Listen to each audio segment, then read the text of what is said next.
আল্লাহ তাআলা পবিত্র কোরআনে আমাদের কথা বলার কিছু রাস্তা শিখিয়ে দিয়েছেন।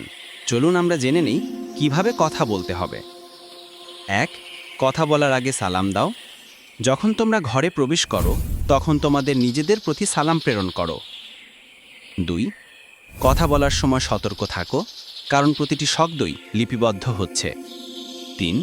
সুন্দর ও উত্তমভাবে কথা বলো। ৪. অনর্থক ও বাজে কথা থেকে দূরে থাকো। ৫. কণ্ঠস্বরে নম্রতা ও বিনয় রাখো। ৬. বুদ্ধি ও চিন্তা ব্যবহার করে কথা বলো। ৭. গাধার মতো কর্কশ স্বরে কথা বলো না। ৮. মূর্খ ও অজ্ঞদের সঙ্গে ঝগড়া নয়, তাদের শান্তভাবে এড়িয়ে চলো। আল্লাহ বলেন, মানুষের সঙ্গে উত্তমভাবে কথা বলো। ভালো কথা মানুষের হৃদয় জাগায়, আর কটু কথা সম্পর্ক নষ্ট করে দেয়। আল্লাহ তাআলা নিজেই আমাদের শিখিয়েছেন কিভাবে কথা বলতে হবে।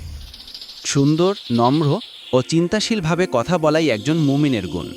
ভিডিওটি শেয়ার করে সবাইকে জানার সুযোগ করে দিন, এতে আপনিও সওয়াবের ভাগীদার হবেন।